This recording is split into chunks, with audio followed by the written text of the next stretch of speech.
Says we are being live streamed, so you should. Yes.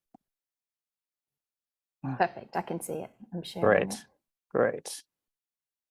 Just gonna refresh my. Oh, here we are. Great. Looks like there we go. We are here. We are live. Oh, I love it. Okay. So let me start by welcoming everyone, welcoming those of you who are here live and those who will be joining us later. It's such a pleasure to have you here on the Lynn Academy. This is our show to really share our passions, and we have experts like Kyla Tustin tonight. I'm very excited to have her, who are here to help you kind of see what you can do with your passions, or how you can tap into your passions, or inspire you to follow your passions, whatever it may be. Kyla has so much experience in soul coaching as a trainer. She's done numerous trainings, like in-person retreats, as well as online courses. She has a broad array of corporate clients as well, anywhere from like Apple to Disney, and I think several others I know of that aren't rolling off the top of my head. But she is just one of those amazing, energized and energizing people, and I know you're going to enjoy talking with her tonight, or hearing from her tonight about leading and following your and understanding your potential for leadership and finding your passion. But before we go into that, and I pass the baton to our lovely Kyla, I will just say, if you're interested and want to learn more about the Lynn Academy, we do have a website, thelynacademy.com.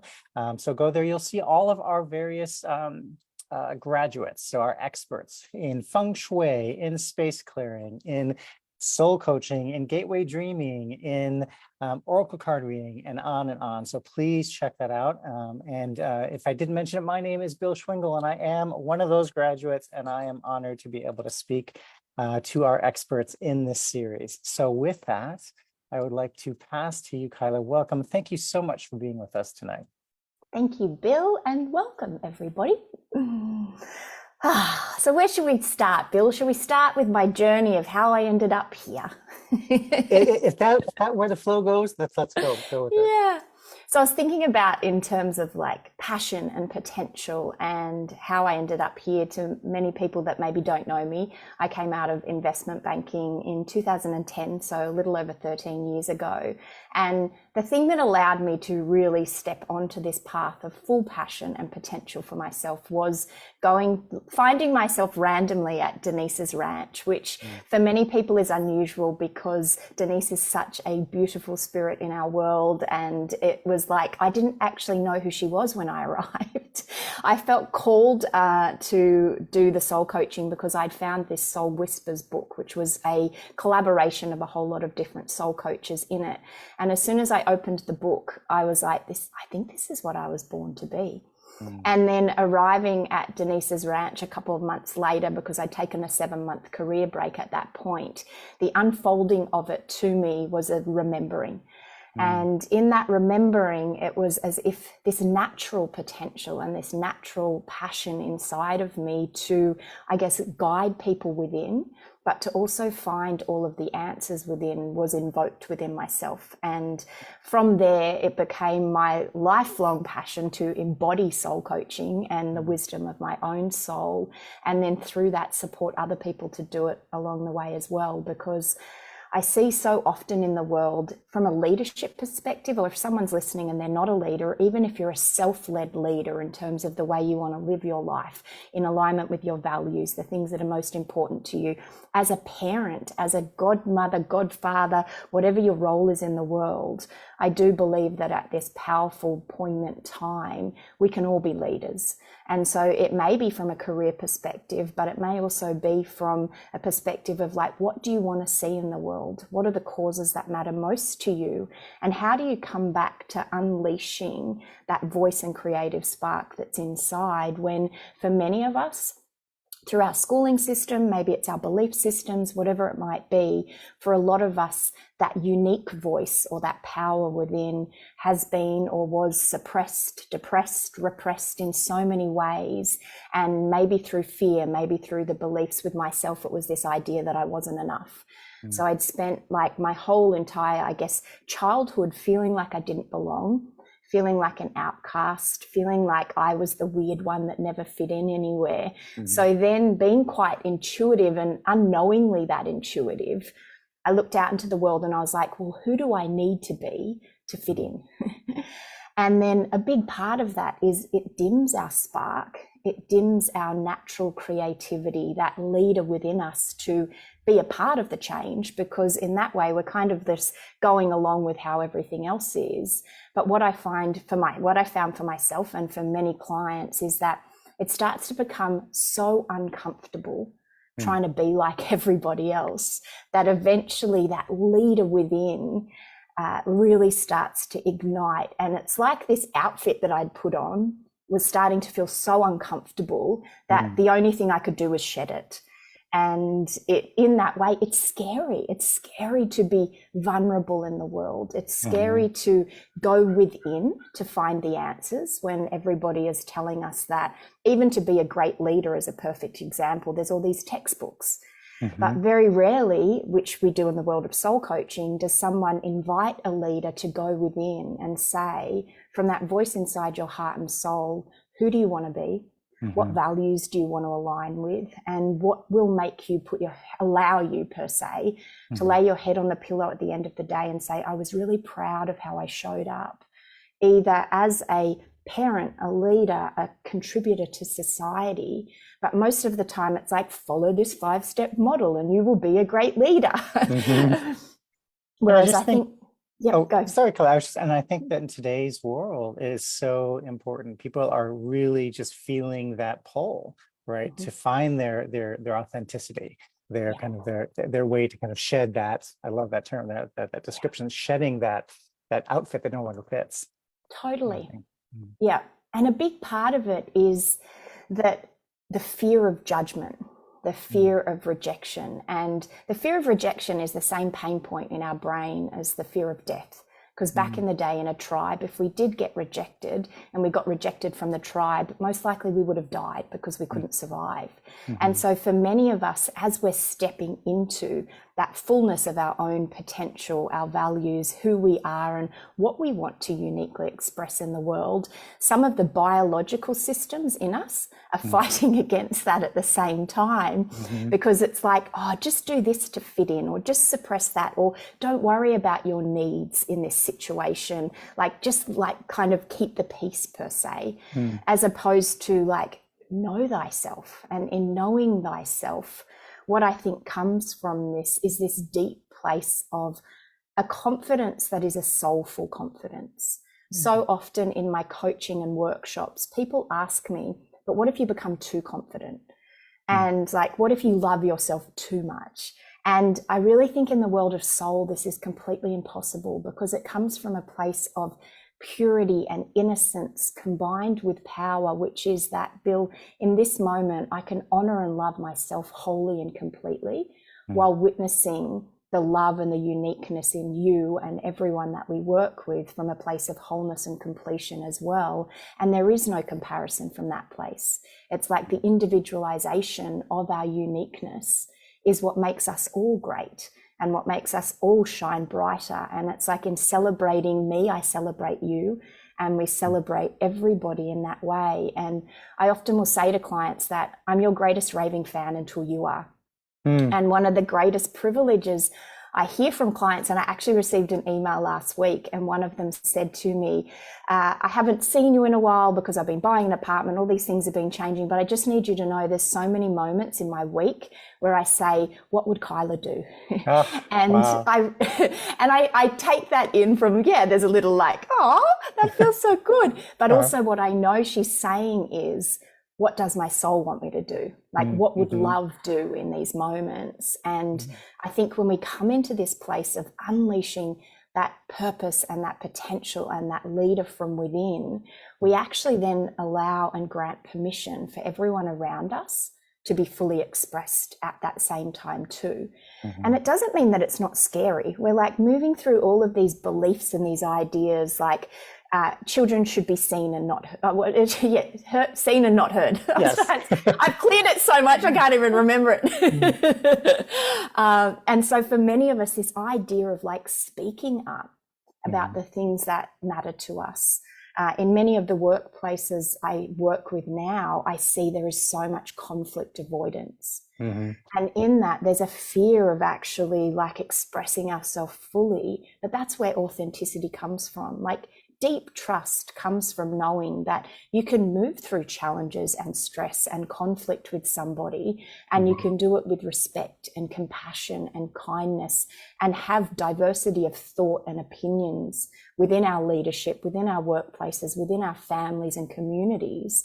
And in that space, everyone feels held and heard. Mm-hmm. And I think with everything that we've gone through over the last couple of years, there is huge amounts of stress and burnout and exhaustion. Yeah. So for many people, even hearing the word passion feels too much, because it's like, are you kidding me? Like, you know how I feel when I wake up in the morning and you're wanting me to go like ignite my passion? I'm tired. So how do you get them there? How do you get them to be in that place of like, yes, I want that, with that passion? Yeah. So I think Meadow said something years ago, which I loved, and it really took me into a place of curiosity, which was that passion can sometimes sound too much to people. And it was in one of the programs that she was running, and I've thought a lot about it in my own way in the work with clients. And I was like, so where do we start? And a big place to start is enjoyment. Like, how can we actually, if you're feeling tired or burnt out, or you don't even know what unleashing that leader and that passion and purpose inside looks like, it's like, go on an inquiry of, firstly, what are the things in your life that when you do them, you feel enjoyment, you feel some pleasure, some delight in that. And it doesn't need to be large amounts of things. It can be small things, but what you're doing in that way is you're coming back to the knowing of what's important to you, but you're starting to really reconnect from the inside out, which is a big part of what I talk about. Because if we are feeling like we are at like our capped limit of capacity and we have no more energy to give, from that place, we can't step into supporting community, team members, family, or anything, because we've literally got nothing to give. And so having these moments of realizing that we can give so much more in the world with a place of like unconditional love when we give from a full cup. And so from that, it's like getting curious. What are the things that when I do them, I lose a bit of time? Because I'm just deeply immersed in it. For myself, it's nature, like anything connected to the ocean, being connected to the earth, like it really is that place of enjoyment, expansion for me. And if I start to notice my own stress signs and symptoms, like a big one is that a lot of humans are annoying me. It's not them, Bill, it's me. Are you sure? Are you sure? I don't know. Yeah. And so in that place, I'll be like, okay, like what do I need in this moment? And I think knowing what our stress signs and symptoms are helps us to step into being that greatest leader from within. Because when I start working with people, particularly in the business, I'll sit down with them and I'll share my stress signs and symptoms. I'll say, this is who I become when I'm stressed. This is actually what I need. So I grant you permission to say, Kyla, I think you might need to go for a 5-minute walk. And I'm like, yeah, I might. And so knowing yourself and taking away and eliminating any shame or guilt for having stress-based behaviors. It's one of the greatest things I work with leaders around is how do we name and tame our gremlins, but also how do we name and tame our jerk-like behaviors? Because it's that knee-jerk stress-based behavior that comes up. Because then we're owning it and we're saying, when I become stressed, this is who I become. But as a leader, as a rising star, as an employee, a team member, a parent, whoever it might be, this is actually who I want to be. And so together, let's have conversation about that to say, is everything okay in this moment? What do you need? So that there isn't this idea, which I think is very old paradigm, which is that leaders in particular, parents in particular, have to constantly have everything together and shouldn't have any emotions whatsoever. And that's exhausting, right? It's so exhausting. Yeah. And it's been proven it takes 60 to 90 seconds for an emotion to actually move through us the moment we acknowledge it. And from there, that allows us to be that greatest version of ourselves by not judging, criticizing, or suppressing it and pushing it down. Because we're living in a melting pot of stressful situations these days. And I think this expectation that we should have it all together the whole time, or what a perfect leader or parent or anything like that looks like, it's totally inhumane. And I know that because I've been that. Like this idea that I should just be happy. And how are you, Kyla? I'm good. Like that was like, good isn't even an emotion, Bill. It's not even a state of being.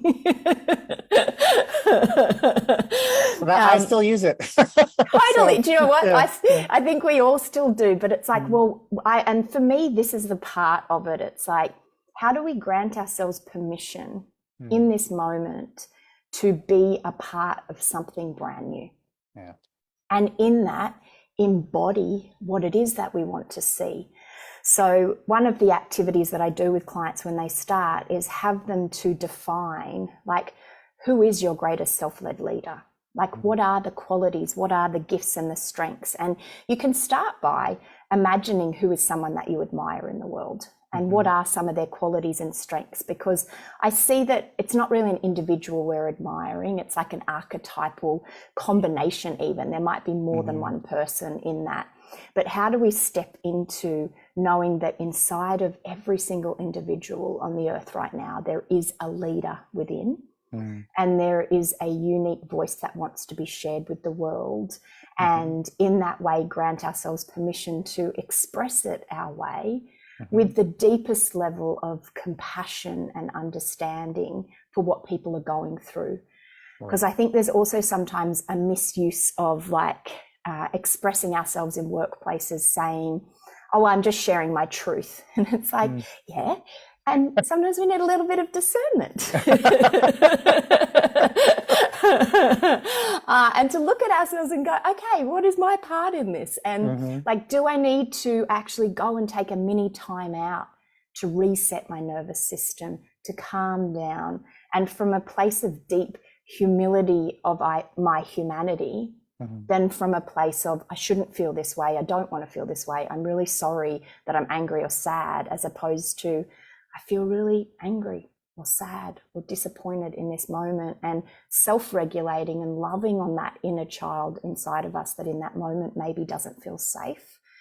And it might seem weird to think that way, but in terms of from a leadership perspective, we really need to own and honor that magical child and the wounded child inside of ourselves, because I go into so many workplaces and I look around and I'm like, this is worse than a schoolyard. And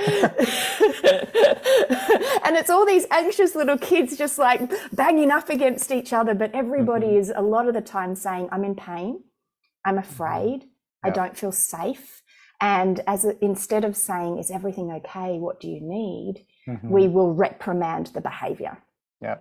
Yeah, and it really hits this whole need for psychological safety, right? That has become such a buzzword, but it's so real, right? It is just something that we need to be able to come to a place to say, okay, I feel that I can express, right?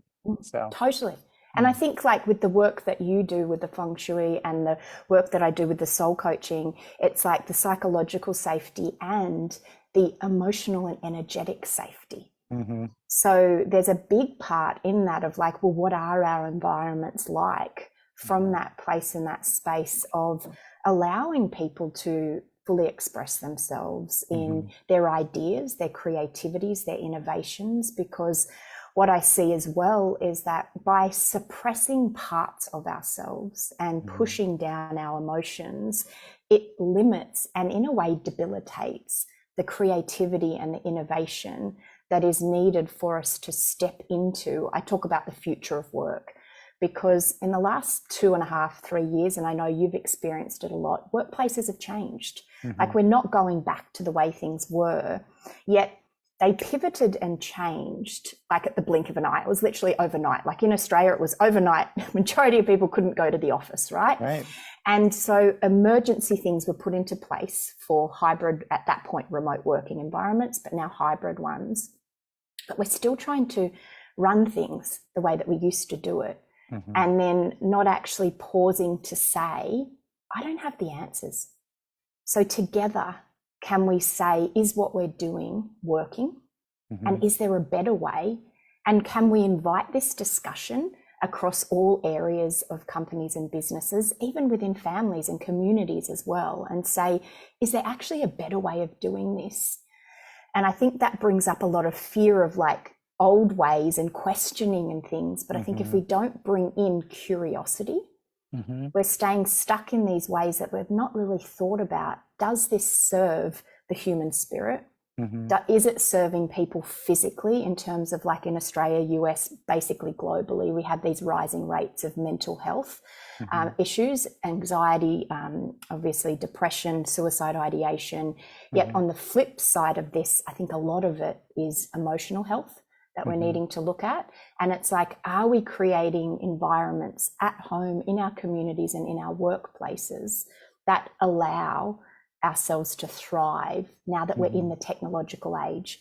Because I think we've just sat in front of a computer as opposed to sitting in a room with people, and we're expecting our nervous systems and our neural pathways, our brains and our bodies to adapt. And then we're like, why can't anyone sleep? Why is everyone yelling at each other? And it's like, because we're in fight flight the whole time, and those jerk behaviors come in. And I just like really know that intuitively people have the answers to what we need. Yeah. And just listening. It is. And trusting too, right? Because I think that people just have this fear. Well, what if I fail? Right. You know, and you know, and so what if you do, right? I mean, that just seems to be the reverse of that. It's like, okay, well, that's how you learn, right? But it's still such a hurdle. Yeah. And what if I fail, or what if I share an idea and I'm embarrassed or humiliated? And then it's like, but all of these juiciness, this deliciousness of like creativity, innovation, ideas of how things could be done. I had speaking training years ago from this amazing woman in the US. She's a mime. And when she goes into workplaces, she talks about it from the perspective of, what if your idea leads to the very next best idea? So then that way it's just this free flowing of sharing ideas, of collaboration, of creativity without this like complete attachment. And I was working with a client a couple of weeks ago, and we had this discussion because she feels like her ideas have to be fully formed before she brings them to the board. And I said, you're going into a room of really wise humans. Wouldn't it be better just to go with a half-baked idea and just say, like, this is what I was thinking. Can we now have a discussion about it? Because that way you're actually utilizing the collaboration of all of this wisdom that's in one space, instead of like feeling like, well, if I bring half an idea to something, it's going to look like I don't know what I'm talking about. And I think seeing wherever we are as these places of community, and how do we do that? And I know a big part I was going to touch on and talk about today is what I like to call the unified leader. And I feel like this is where we're going into this place of really soulful leadership, which is, how do we integrate divine masculine and feminine energies into our leadership and into our workplaces, so that we're starting to welcome more of this time and space for intuitive innovation and like creativity, and actually like that level of compassion for where people are at, so that people feel that they are in that place. But then what it comes back to as well is like that aligned action of the masculine. But then we're not doing for doing's sake.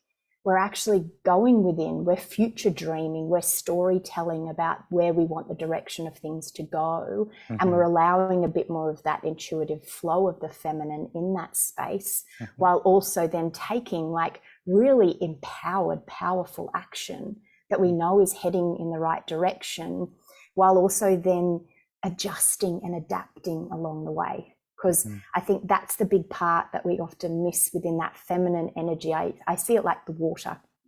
So the riverbanks is the masculine. It's like the structure, the operations, the actions that we're taking, the strategies. But the feminine is flowing. And then it goes around a corner. It's like, I've just gathered some extra information. Brings it back and we discuss it. And then we're like, well, is this direction still the best direction for where we're going? But I think sometimes we hold on to things so tightly that in that space there isn't opportunities for change, for pivoting, for actually asking like, okay, if the macro environment in our lives, in our communities, in the world is changing, wouldn't it make sense that we do things differently? Right. Absolutely. And I mean, change management, right, is huge in the corporate world, right? And it creates so much angst and anxiety.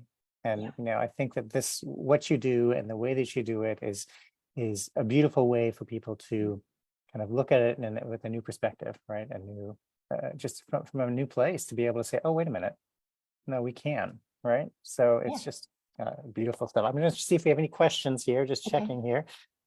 We have several people joining us, which is lovely. We've got Amanda and Angie and Darlene and Carrie. Hi, Carrie. She says hello to both of us. Hi. Same Carol as well. Let's see, Alana is watching. Doesn't look like we have any specific questions right now, which is just fine. But so I guess, you know, when I think about, you know, my workplace, right? And I feel like they are touching on bits and pieces of all of these things, right? They talk about wanting to be agile, which is a very kind of masculine kind of a thing, but the idea behind it is this flexibility and going with the flow as things happen.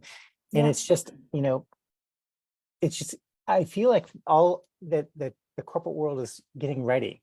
And so I'm curious with your kind of experience with your clients and things, you know, because you've been doing this for a while. Have you seen that trend where, you know, it's much easier now for people to hear you, if you will, in kind of what you're saying and how you're saying it?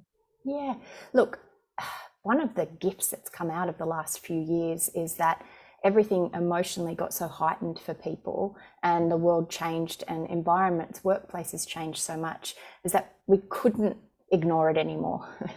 I find there's still a little bit of Band-Aid effect going on in terms of, let's just hope that we can put some Band-Aids over some of the issues that are coming up. And yet on the flip side, there is amazing individuals doing the deep leadership or individual, whatever their role is in an organization, work that energetically is going to bring about change. I think what can happen is when you're in an organization and maybe you're feeling a little bit disheartened or hopeless around the way things are done, we can forget the power of the individual. And what would it feel like for us individually to be able to know what our values are, know what our stress signs and symptoms are, and share those with people openly, to have authentic conversations, to take radical self-accountability for our physical, emotional, mental, and spiritual health and well-being, so that we can, at the end of the day, reflect and be proud of how we've shown up. And that has a ripple effect from a workplace perspective, from families, from communities, from wherever we are. So the invitation for me to clients and to anyone that I meet is always start with self. Instead of like sitting around and waiting and hoping that the government or the organizations or the leaders or anything are going to change, it's like, actually, I can be an embodiment of what I want to see in the world. And then you come up with different ideas. One of the big things that I love that we do within organizations is, my ideal is to step away from working with them and to just support the leaders and potential individuals that require the soul coaching or even want to become soul coaches in that way, but to actually have change champions within the organization, if it's from the perspective of a cultural change, wellness change, that actually embody the things that we're talking about, but then also know and understand the unique environment and dynamics of that organization, as an example, that they can then integrate it in a way that us coming in externally could never imagine doing, because they completely understand the ins and the outs of it. And so I think, like we were talking at the beginning of like tips for people, from a starting point, look after yourself. And I know it might sound super cliche, but if you are burnt out, exhausted, you have nothing left in your tank, it is really hard to be compassionate and caring and kind to others. So wherever you can prioritize those parts of self-care and wellness, and tuning into that radio station inside and asking yourself, am I speaking to myself in ways that are kind, that are useful, and are bringing a calming effect on my nervous system, that brings in oxytocin, that it's been proven kindness does, which is the opposite of stress. And if that's your starting point from this moment, know that that's enough. Then you can start to look at, well, who do I want to be as a leader? What are the qualities and strengths that I admire? And then individually start to think about little projects or ideas or things that you could do to step into bringing greater change. But I think if we start with the individual and then we have the energy to care about the causes that we care about, and we can get really easily sucked into what's wrong, what's stressful, what we think is never going to change. And really at these like powerful energetic times, stay so fine-tuned on who do you want to be? What is the change that you want to see? What is a world, a family, a community that you would be proud to be a part of? And then align your choices and decisions from that place, because I think we forget how valuable our choices are day to day. Yeah, so that's beautiful. Beautiful. Thank you. And we are at the top of the hour. I do see one question coming in from Carol. If the organization is not ready for the unified leader and still working in an old style, how can you get them on board? I think that comes back to individuals. There will always be individuals within an organization that want to be a part of the change. And I just think the ripple effect of that. A beautiful friend of mine and myself met when I was still in banking, and she worked 2 levels down from me in the building. And we went and checked out each other's desks, and there was crystals and oracle cards and sprays and everything like that. And yeah, people thought I was weird, but they'd come past and be like, what crystal's that, Kyla? Can I pull an oracle card? And I think that like individuals have the power to make massive change. And you'd be surprised how many people within organizations are actually wanting to become a unified leader themselves. And the more that we can step into it, own our voice, own our creative spark, really start to define what that means individually and who we want to be, then you'll start to see other lights light up. Like I'll go in and run workshops, and it may not have the spiritual slant on it, but people will come up and be like, are you spiritual?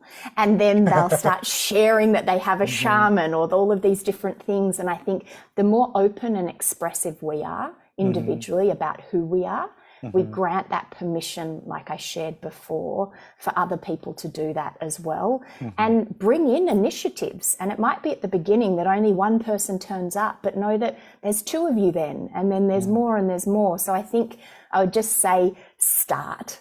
And if it's that bad, maybe find a new organization. From a practical perspective. Yes, absolutely. Well, this has been an amazing conversation. Thank you so much, Kyla. So for those who are as enamored with everything that you have to say, what's the best way for them to reach you, or to ask you more questions, or to take one of your courses, or be maybe as a coach? Yeah, so put a comment in the comments and I'll reach out and message you. Otherwise, kylatustin.com, and then that links to all the corporate work that I do within the Create group and everything as well. But I am here to serve everyone at the highest level. So questions anyone has, or reaching out, any curiosities or anything like that, just reach out and we can have a chat. Thank you so much, Bill, for all that you do with the Lynn Academy and for bringing us here. I'm so glad to be able to do it. So thank you. And thank you everyone for joining. Throw questions out there. We'll get to them as soon as we can. And don't forget to reach out to Kyla at kylatustin.com. So thank you, everybody. Big love.